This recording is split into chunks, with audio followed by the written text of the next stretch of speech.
It's your personality, EA. It's your tour guide, EA. It's whatever you want to call me, but call me EA. Let's roll. Are you kidding me? Analyzethis, rooftop, came to celebrate. It's a victory. The great Miss Beautiful Karima, Pledgure. I'm so excited to sit down with you, to finally meet you.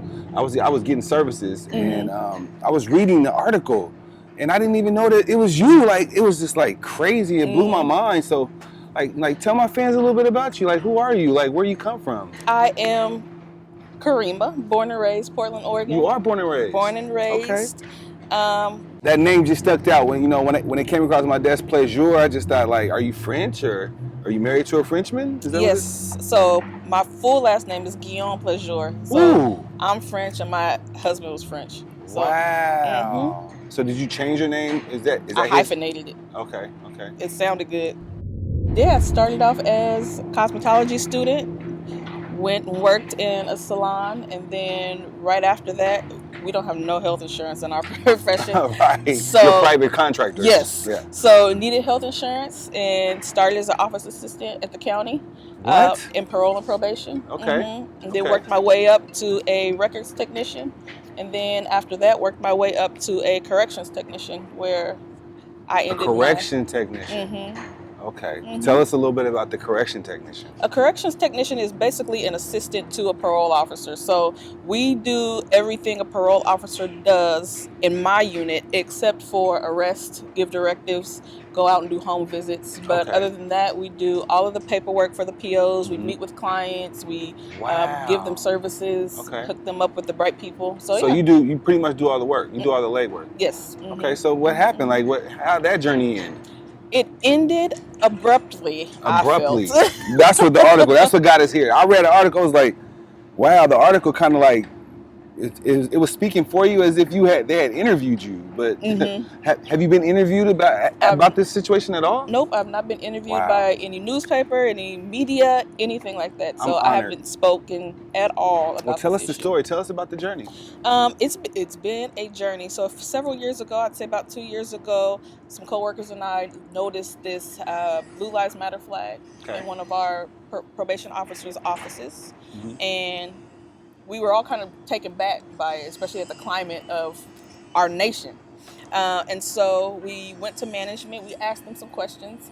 They weren't privy to anything. They had no clue about how to deal with it. And so we took it up a notch. We went to upper management. They had no clue how to deal with it. We took it to our director. They had no clue how to deal with it. And shortly after, it was an issue in the sheriff's department. And Sheriff Reese, they noticed it. Sheriff Reese said, this is a detriment to the community that we serve. So we need to take it down and figure out other avenues, basically to get around this issue. And what is Blue Lives Matter? Blue Lives Matter, to me, is basically a direct attack against Black Lives Matter. Okay. And the thing about it is, to be a police officer, to work in parole and probation, to work in law enforcement, it's a chosen profession. So it doesn't matter what color you are, but it's a chosen profession. It should be.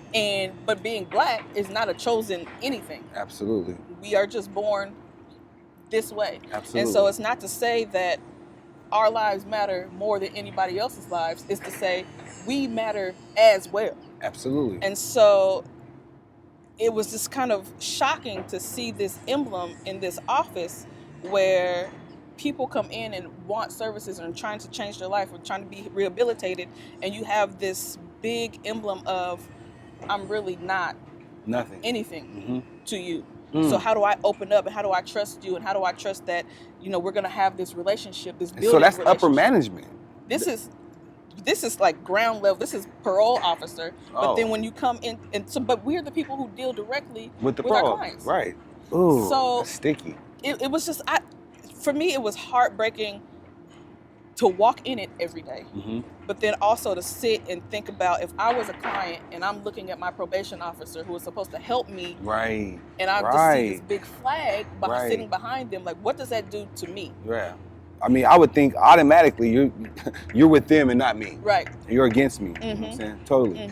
And so when we looked at that, that was our main concern, was how is the client going to feel? how do they feel about that? But in the eyes of management, it was all of Karima doesn't like this, so it's really not worth our time. So they attacked you after you took a stand. So after I took a stand, there were several of us who took a stand, and we were on several diversity equity committees. We brought it up everywhere we went. We talked to the chair about it. No one really knew how to navigate it because they didn't really know if it was political or not. And we can't have political things anyway. So then that was a whole different can of worms. And so when we sat down and we demanded change, they didn't hear us. Demanded change. Demanded change. Cheers. They didn't hear us. They looked at us and they looked at me as if this is a Karima issue. This is a Karima and another person, another individual's issue. This is not another black person. Another the other PO's issue. And I was like, it's not even anything to do with that PO. Right. It's about the culture of our department. It's about the systems that are against us in every way, shape, or form. Like how we need to break that because we can't do our job. We can't do what we're supposed to do. Nobody's gonna believe in you. Nobody's gonna trust you at all. Like, you know what I'm saying? Our people have to be handled a special way. I'm an addiction counselor. I actually work with traumatized youth in our culture, and man, they say the same thing. And so it was kind of funny. Like we were talking off camera, and I was bringing up, I've been in the system, and it's, I understand how the system works from a correction, like being an offender standpoint. Right. But just to hear some of the things that we was discussing from you being a part of the system standpoint, like it's not even for you. Like, how do you promote even working in a system when it's not even helping us? Now I feel like we are at a point where we know that there needs to be a change. Everybody knows that there needs to be a change. We don't know how to get to that change, but we know that there needs to be a change. We don't know how to get to that change. And so we need to figure out how do we change this system. And it has to start from the ground up. It has to start from within. This has been here for centuries. Man. For real. It didn't start with us.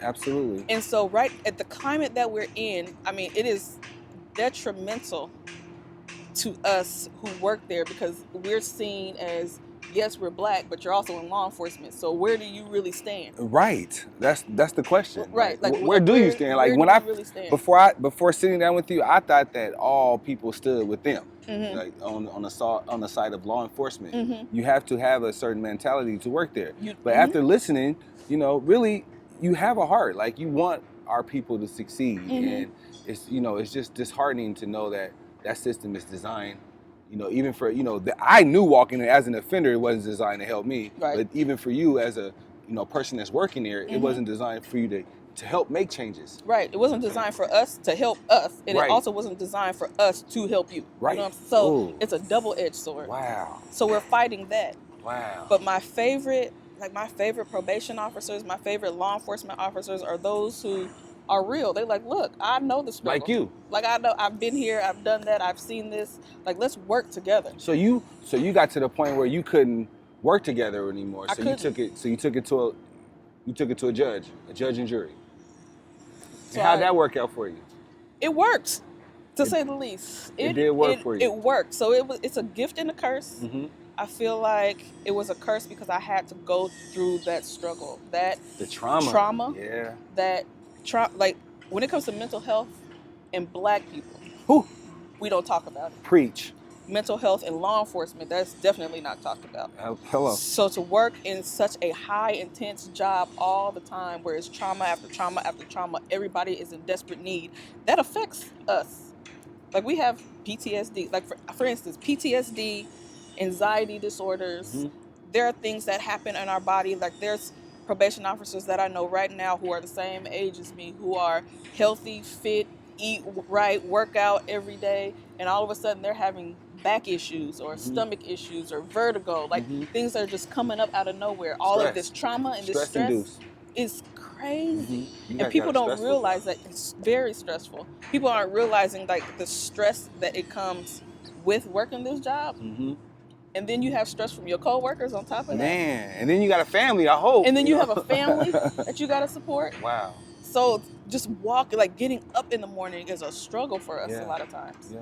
So I read some of those comments, and the people could be very cruel, and mainly because that platform is designed by them. Yes. So, you know, our people don't read. We don't know nothing. You know, it was crazy because when I was reading it, I didn't even know you was African American. You know what I'm saying? So, I mean, I knew that you were fighting for the Black Lives Matter cause, but like there's white people in this culture, you know, in this community that do that too. Yes, so, very well. So of course that's why they kind of like they didn't want to put no limelight on it, because there's so much damages that you just exposed by having that situation happen. No one beats the county. High five, girl. So what you doing these days? Like, what's going on? So these days, my first passion is teaching. I love teaching, and I love cosmetology. I love aesthetics and hair. Natural hair is my thing. And so working at Hammer and Nail, I was just here kind of coaching. It's one of my passions. I didn't want to lose it. I always want to learn.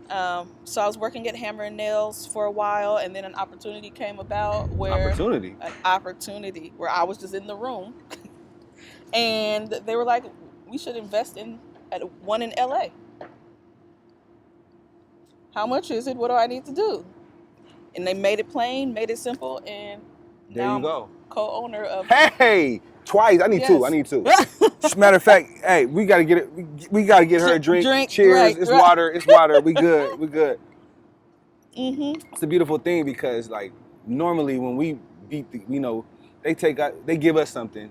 We run the opposite way with it. You know what I'm saying? So I commend you, you know, for investing in your dreams. Thank you. That's huge. Beating the county, beating their back off, and then investing in your people and investing in your dreams. That's huge. I had to sit down with you. Once I read a couple things and seen a couple things, I said, this is perfect. This is what I want the people to hear. Yes. This is what this platform is designed for. Yes. Because you're what I call underserved and underprivileged, and you have a voice. You can't let people speak for you. We gotta give you an opportunity to speak for yourself. Right. Right. So I appreciate you coming. Thank you. Thank you. You're Thank beautiful. you. I'm coming to Echo Park. I'll be there. I want to check you out. How can the people follow you if they want to get in touch with you? You can follow me on social media. I am on Instagram mainly at Naturally Sophisticated. Naturally Sophisticated. Okay. And and Hammer and Nail. I'm always here. PDX. Yes. PDX Echo Park. Hey, it's a beautiful day. Yes. Yes, it is. Analyzethis.pdx.com, the website. That's the best way to get a hold of us. Stay tuned. Until next time, people, take care of yourself and each other. Let's go. Shit.